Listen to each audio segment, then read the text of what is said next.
Friends, welcome to my channel. நம்ம இந்த வீடியோவில் என்ன பார்க்க போகிறோன்னா, நான் ஜிஆர்டியில் ஒரு ரிங்கு ஆன்லைனில் பர்ச்சேஸ் பண்ணியிருக்கேன் ஃப்ரெண்ட்ஸ். அந்த ரிங்கு அதுக்கப்புறம் அதோட பில் கால்குலேஷன் பற்றி தான் நம்ம இந்த வீடியோவில் பார்க்க போகிறோம். வாங்க பார்க்கலாம். நான் என்ன ஆர்டர் பண்ணியிருக்கேன்னு பார்த்தீங்கன்னா, ஒரு ரிங்கு தான் ஆர்டர் பண்ணியிருக்கேன். நான் என்றைக்கு ஆர்டர் பண்ணேன்னு பார்த்தீங்கன்னா, December 31 ஆர்டர் பண்ணேன். அன்றைக்கி கோல்டு ரேட் என்னென்னு பார்த்தீங்கன்னா 12,365. இந்த ரிங்கோட வெயிட்டுன்னு பார்த்தீங்கன்னா 1.104 கிராம் இருக்குது. அதுக்கு வந்து 20% வேஸ்டேஜுன்னு சொன்னாங்க. அதுக்கப்புறம் இப்போ பொங்கல் ஆஃபர்னு சொல்லிட்டு ஜிஆர்டியில் போட்டிருக்காங்க இல்லையா, அதில் வந்துட்டு 20% வேஸ்டேஜில் 20% வந்து டிஸ்கவுண்ட்டு. 20%ல் 20% டிஸ்கவுண்ட்னா 4.24 என்னமோ சம்திங் வரும். அது மைனஸ் பண்ணது போக 16.16% வந்து நம்மளுக்கு டிஸ்கவுண்ட் இந்த ரிங்குக்கு. அதோட அமௌண்ட் என்னன்னு பார்த்தீங்கன்னா 2206 ரூபா. இப்போ அந்த ரிங்கோட வெயிட் இருந்துச்சு பார்த்திங்களா, அதையும் நம்ம கோல்டு ரேட்டையும் பெருக்கணும்னா 13,650 ரூபா 96 வருது. அதோட இந்த வேஸ்டேஜ் அமௌண்ட் ஆட் பண்ணோம்னா 15,856.96 வருது. அதுக்கு வந்து 3% வந்து ஜிஎஸ்டி 475 ரூபா 71 பைசா. ஸோ டோட்டல் எவ்வளோன்னு பார்த்தீங்கன்னா 16,332 ரூபா 66 பைசா.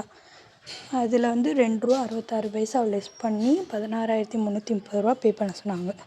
நான் பே பண்ணேங்க. பாருங்கங்க, இதுதாங்க அந்த ரிங்கு. எப்படி இருக்குன்னு சொல்லிட்டு கமெண்ட் பண்ணுங்கள்.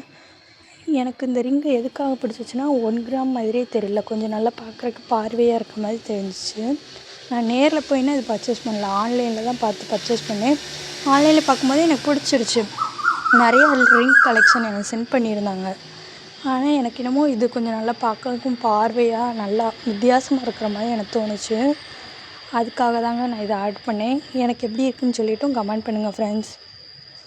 இந்த மாதிரி வீடியோனா உங்களுக்கு தொடர்ந்து பார்க்கணுன்னா நம்மளோட சேனலை சப்ஸ்கிரைப் பண்ணி வச்சுக்கோங்க. கிட்ட இருக்க பெல் ஐக்கானையும் கிளிக் பண்ணி வச்சுக்கோங்க ஃப்ரெண்ட்ஸ். அப்போ தான் உடனே நோட்டிஃபிகேஷனில் காமிக்கும். இதுலேயே ஒரிஜினல் பில்லும் அதில் ஆட் பண்ணியிருக்கேன் ஃப்ரெண்ட்ஸ், இந்த வீடியோலேயே. அதையும் பார்த்துக்கோங்க. அதை பார்த்துட்டு நான் சொல்கிறத நீங்கள் கேட்டாலே இந்த டீட்டெயில் எல்லாமே புரிஞ்சிடும் உங்களுக்கு. ஒரு சில கடைகள்லாம் டீட்டெயிலே புரியாது, பில் டீட்டெயில்ஸே நம்மளுக்கு புரியாது. இந்த தங்கமயில் ஷோரூம்லலாம் ஒரு தடவை நான் பர்ச்சேஸ் பண்ணியிருந்தேன் ஃப்ரெண்ட்ஸ். அவங்க அது இதுன்னு சொல்கிறாங்க, சொல்லும்போது புரிகிற மாதிரி இருக்குது, திருப்பி நம்ம அந்த பில்லை பார்த்தோன்னா புரியவே மாட்டேங்குது. ஆனால் அந்த மாதிரி அந்த ஜிஆர்டி பிமால்லாம் கொஞ்சம் அப்படி இல்லை ஃப்ரெண்ட்ஸ். எனக்கு ஓகேவாக இருக்குமா எனக்கு ஃபீல் ஆகுது. நான் தங்கமயிலில் தப்பு சொல்லலை, ஆனால் எனக்கு வந்து தங்கமயிலோட பில் வந்து புரியலை. அது என்னோடய மிஸ்டேக்காக கூட இருக்கலாம். பீமா ஜிஆர்டியோட பில்லுன்னா எனக்கு நல்லா புரியுது. நம்ம கொஞ்சம் பார்த்தோன்னே கொஞ்ச நேரத்துலேயே அது புரிய ஆரம்பிச்சிடுது, அந்த கால்குலேஷன்னா. அவ்வளோதான், அதை தான் சொல்ல வரேன் நான். இந்த ரிங் எப்படி இருக்குன்னு கமெண்ட் பண்ணுங்கள் ஃப்ரெண்ட்ஸ். ஜிஆர்டியில் இதை தவிர்த்து இன்னும் ஒரு சில பொருட்கள்லாம் ஆர்டர் பண்ணியிருக்கேன் ஃப்ரெண்ட்ஸ். அது அடுத்தடுத்த வீடியோவில் வரும். அதை பார்க்கணுன்னா மறக்காமல் நம்ம சேனலை சப்ஸ்கிரைப் பண்ணி வச்சுக்கோங்க. பாய்.